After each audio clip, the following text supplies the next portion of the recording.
KUAM News Headlines is presented by Calvo's Insurance, serving Guam for 80 years. And brought to you by Matson and the Adahi Tonu program. Cars Plus, reminding you to put your phone down while driving. Distractions won't get you there. Heads up, Guam. IP&E, fueling excellence. McDonald's of Guam, I'm loving it. And King's Restaurants, always open, always local, and serving up favorites for over 40 years.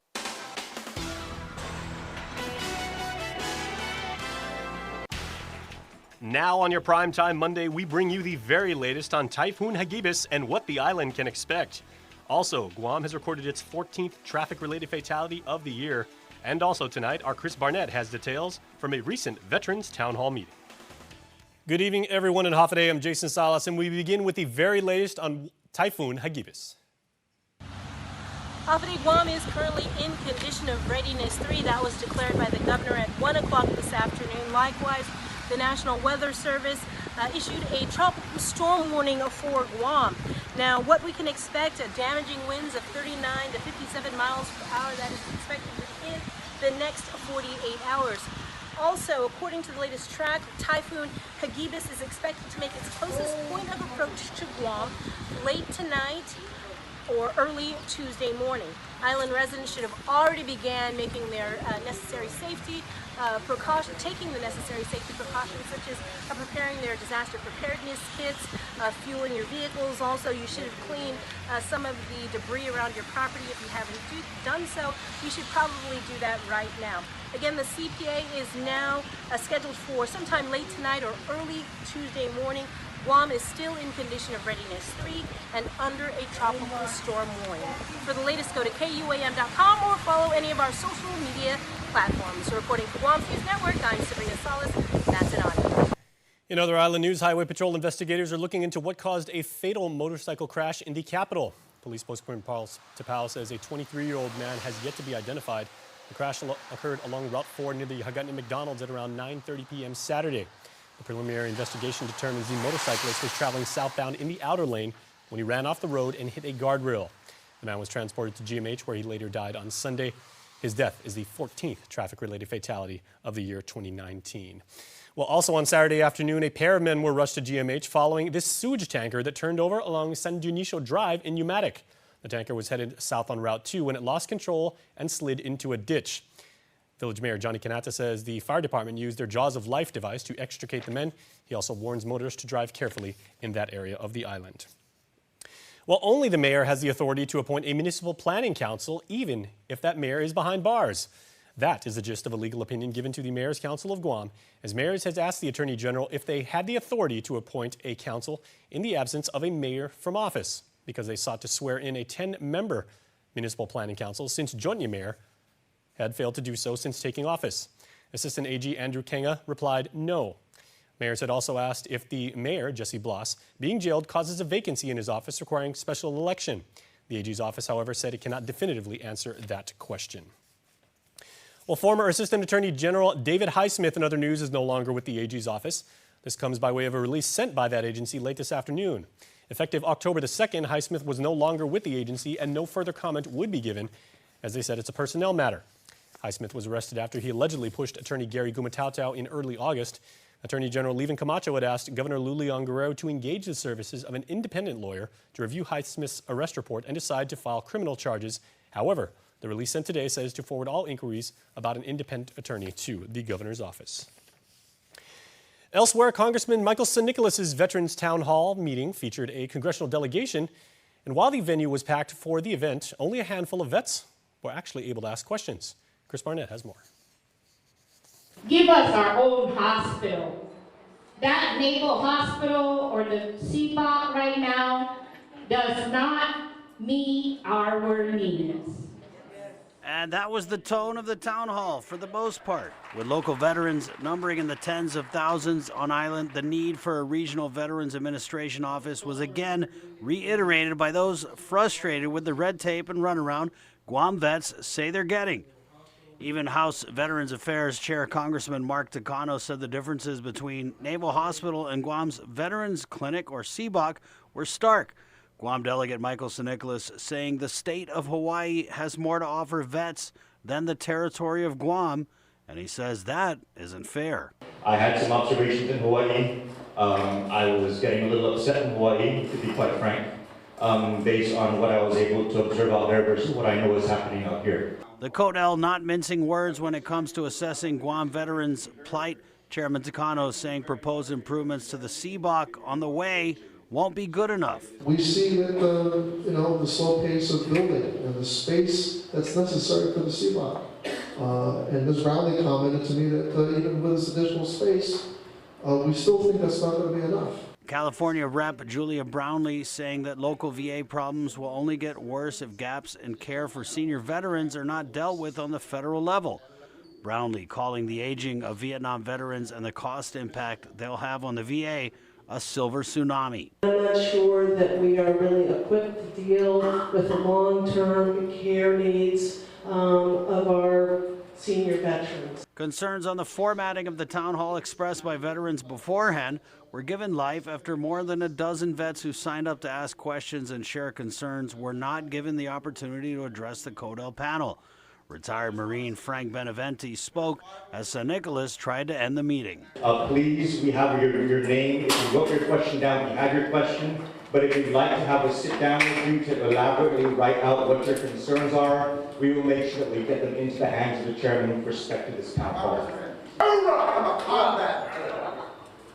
I never thought that a time limit is going to stop all of us from voicing what we have to say. Veterans were given just 2 minutes to ask questions, and about 10 audience members were able to ask questions or share concerns with the panel. A surgical team from Hawaii VA is scheduled to come to Guam in 2020, and more efforts to include Guam in regional VA outreach work will be on the way, reps from Hawaii's VA office said at the town hall. For Guam's News Network, Chris Barnett reports. All right, thanks so much, Chris. In other news, the Chamber of Commerce is expressing disappointment over a bill passed Friday increasing the minimum wage on island to $9.25 an hour. In a statement over the weekend, quoting the Chamber, "It's very easy for senators to speak with emotion while passing a politically popular measure, yet turning a blind eye towards making the island a business-friendly environment." In response, Governor Lulian Guerrero said she'd be surprised if the Chamber did not criticize the minimum wage hike. It's more efficient for us to work and forever when minimum wage comes up as an issue. They have always been non-supportive of it, and it's kind of sad because I think with minimum wage increase, we are giving our people more buying power, and of course businesses benefit from that, and I think it should be seen more in a positive kind of way. So I'm just sad that they have that kind of reaction. The Chamber continued to say in their statement that if officials really want to help the economy, they should return the business privilege tax back to 4%, repeal the tax increase on high-value property, and focus on a true reorganization of the government. Also tonight, it is arguably one of the most important counts taken on island, and it's only done every 10 years. The 2020 census of the island's population took a big step forward today with the opening of a spacious new headquarters over in Tamuning. Nestor LaConta was there and has our next story. 3, 2, 1. Federal Census Bureau representatives joined local officials and staff to cut the ribbon on the new 200,000 square foot facility at the former Docomo Pacific offices at the Century Plaza in Tamuning. Tarina Long is the census advisor assigned to Guam. One of the first major milestones for the 2020 census of Guam was the selection of this site and ensuring that it would be open October 2019. So I'm very excited today to announce that we have met that very important milestone, and I'm happy to share that with you guys today.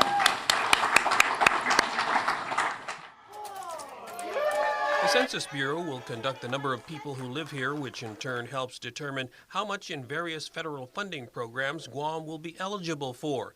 But James Treat, senior advisor for the Census Bureau's Office of the Director, says the information gathered will be valuable in many other ways. While the population count of Guam is important, census is much more than just the count of people. It will provide the wealth of information on social, economic, demographic, and housing characteristics of Guam and its people. This information will help improve the quality of life for years to come. And Governor Lulian Guerrero says she's excited to learn about all the wide variety of data that comes out. We'll be able to know, are we a young community or are we an older community? And we'd be able to know employment status also, just data like that that really I as governor need to know so that we can make good policy decisions. Now that the Guam Census Office is set up, they will begin training some 800 enumerators, the workers that will go out into the villages to conduct the interviews. The counting won't begin until the first quarter of next year. For Guam's News Network, I'm Nestor Lecanto. The class action lawsuit filed last week seeks to capture all firefighters who may be suffering from exposure to toxic chemical foams. Our Adriana Cotero sits down with the attorney representing the plaintiffs on the case. 23 named plaintiffs, a majority of which are airport firefighters, have filed a class action lawsuit against a variety of major corporations in the United States that were manufacturing the toxic chemical foam, PFAS. This is a medical monitoring lawsuit that covers everybody that may have been exposed to the toxins, explains the attorney on the case, Michael Berman. In case the court does approve the medical monitoring class, they can sign up for the class and on a no-fee basis, they'll be able to be medically monitored going forward, and they'll have more peace of mind about their situation. Berman says the product has been used as early as the 1940s. I think that people should understand that a gasoline fire, a kerosene fire, or a diesel oil fire cannot be put out by water. So there was a drive in the community, the science community, the chemical community, to come up with compounds or a type of treatment that will put these fires out rapidly in order to save more lives. For this reason, the chemicals became widespread and deeply entrenched in the firefighting communities across the United States. It really started on the military bases first, and the military bases were on the cutting edge of using these chemicals, and they began recommending it to civilian firefighters, and that's how it all spread out. This puts Guam in a uniquely dangerous position, as the island is home to large military bases, and there are concerns of how many people have been exposed to the foam product and the risk factors they now suffer from.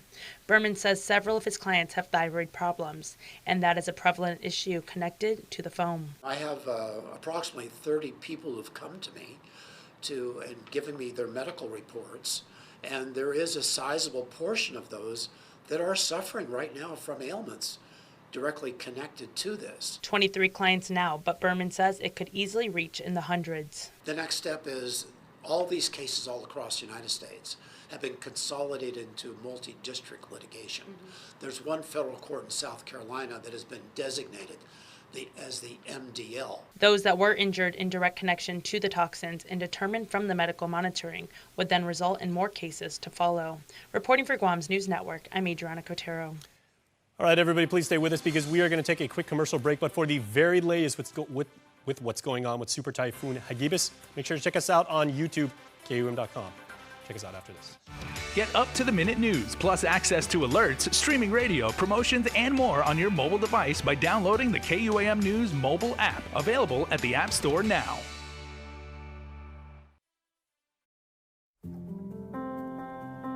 Matson is in this community. We've been in this community for decades. We're going to be in this community for decades to come.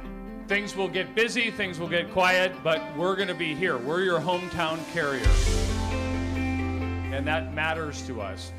Reliability is the core of our business. We take pride in ensuring that we arrive in Guam on time as scheduled.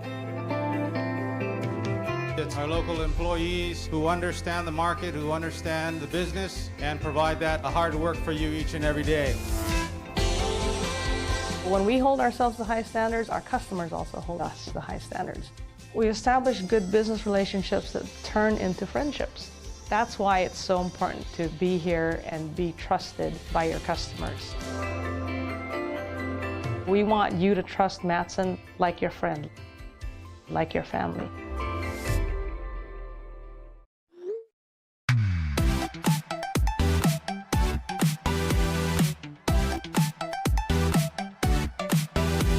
Half the day, I'm in the club.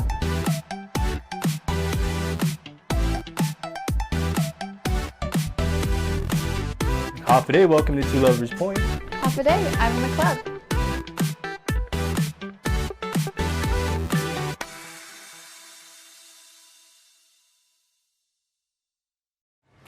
What are y'all in line for? Oh, this place has an insane new toasted cheddar dish. Wow. All the food blogs are raving about it. There's a new food obsession sweeping the nation.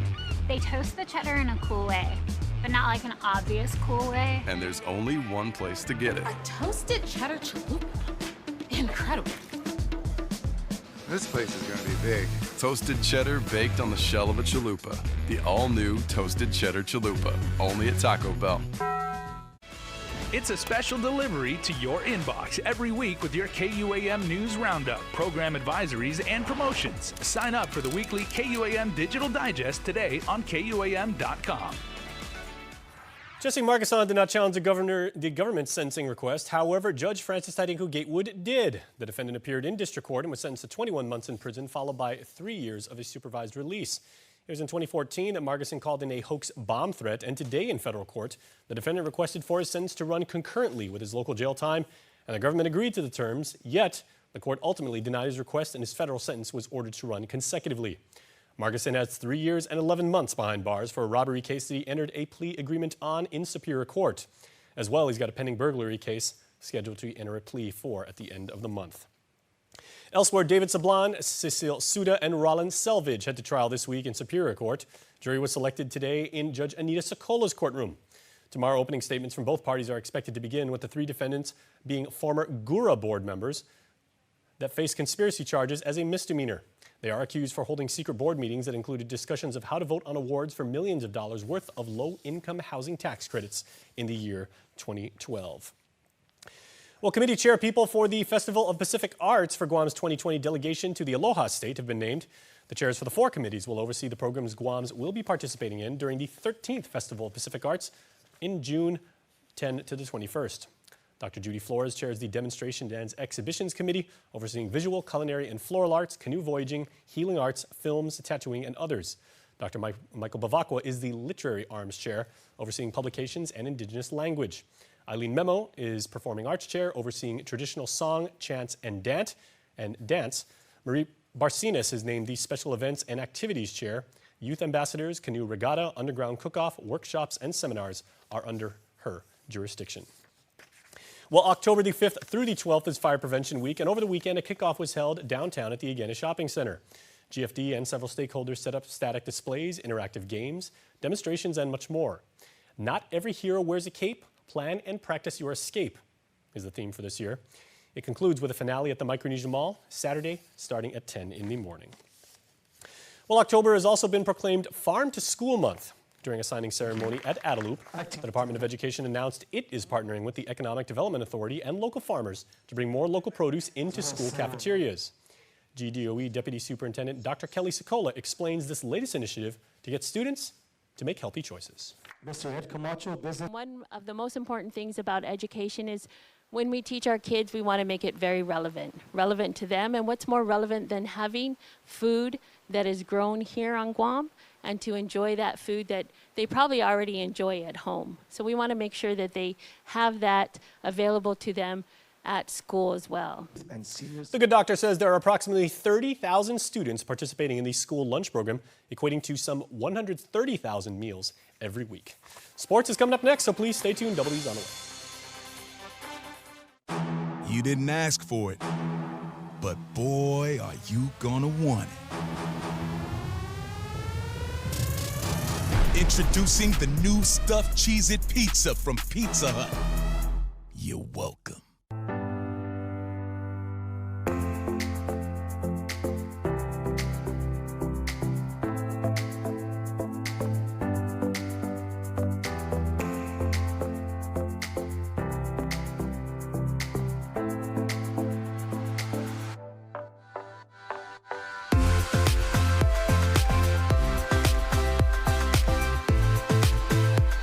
Make every day a plus.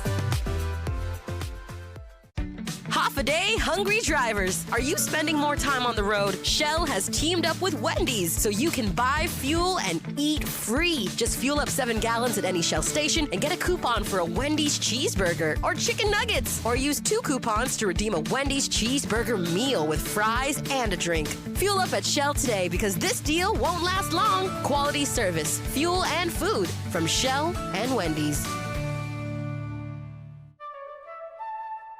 KUAM Sports is presented by Triple J.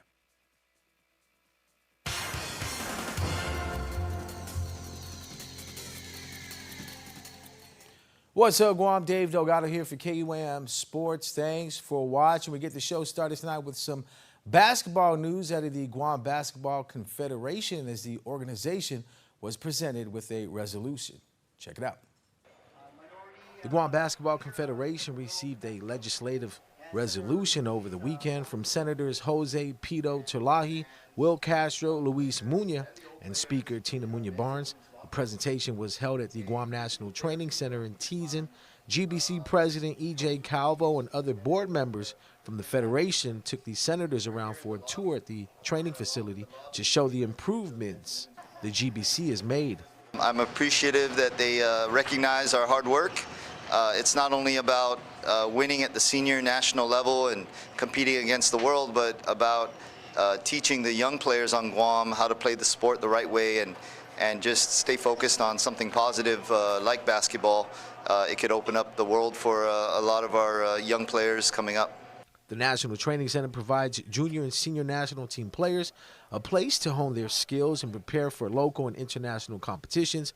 With the success of our men's and women's 5-on-5 teams and the men's 3-on-3 team, our youth program is heading into the right direction. Coach Calvo says the future of the national teams looks bright as Team Guam prepares for the FIBA Asia tournament. Guam is ranked 77th in the world and are back-to-back Pacific Games gold medalists.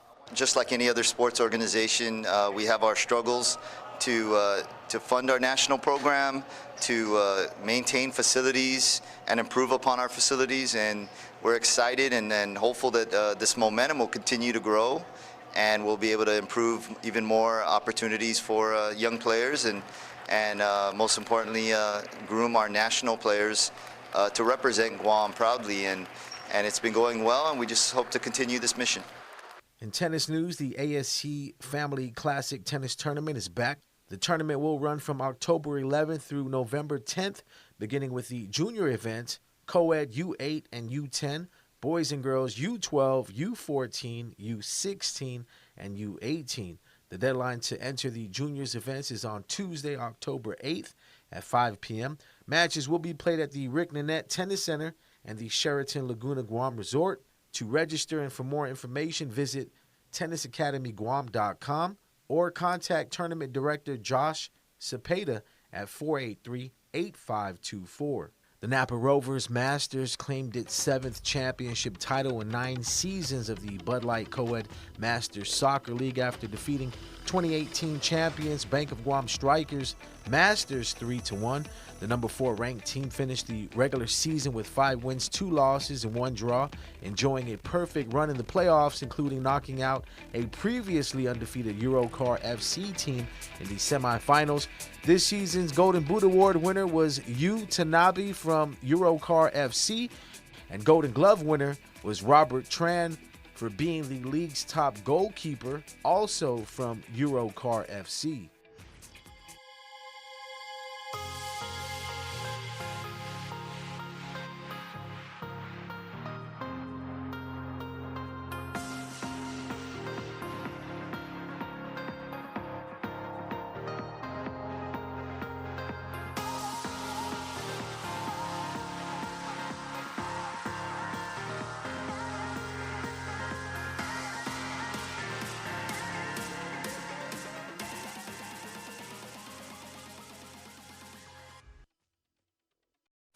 You didn't ask for it, but boy, are you gonna want it. Introducing the new stuffed Cheez-It pizza from Pizza Hut. You're welcome. Choose, press, play. Check out the latest flicks at home on Docomo Pacific View It On Demand, powered by TiVo. Here's our top picks for the month.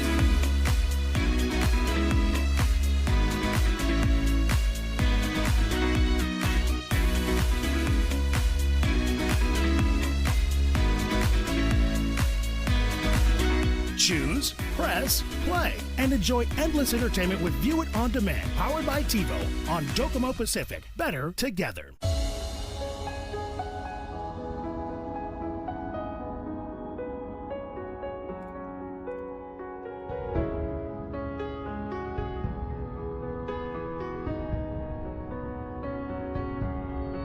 It is the spirit within us, our soul, our essence that drives us to seek a better way, to create beauty and enrich the senses, to inspire fulfilling lives, to be at one with our earth and protect those who we love.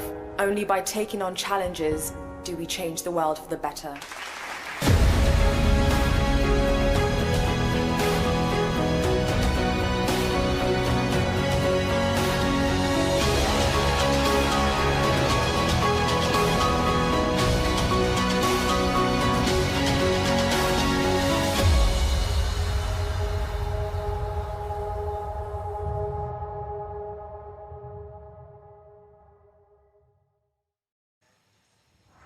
Here's what you've been waiting for, tonight's birthday shoutouts. All right, everybody, on this wet and crazy Monday, we say happy birthday to the following people.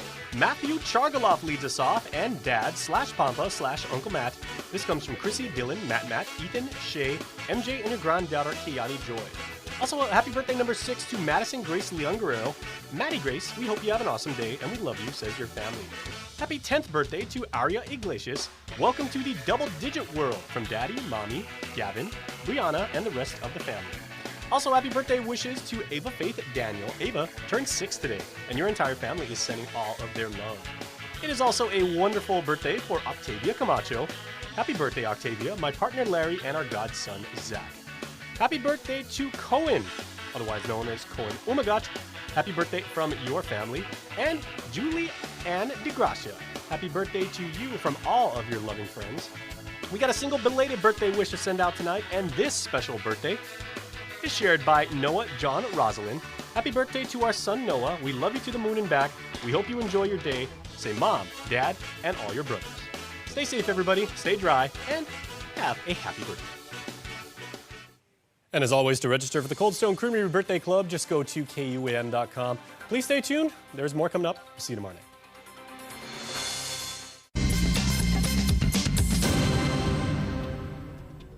Buy with confidence. It's the Triple J Advantage. 1 year maintenance, 1 year tire and rim protection, key replacement, and $700 coupon book with every new vehicle purchase. Only at Triple J. Customers first.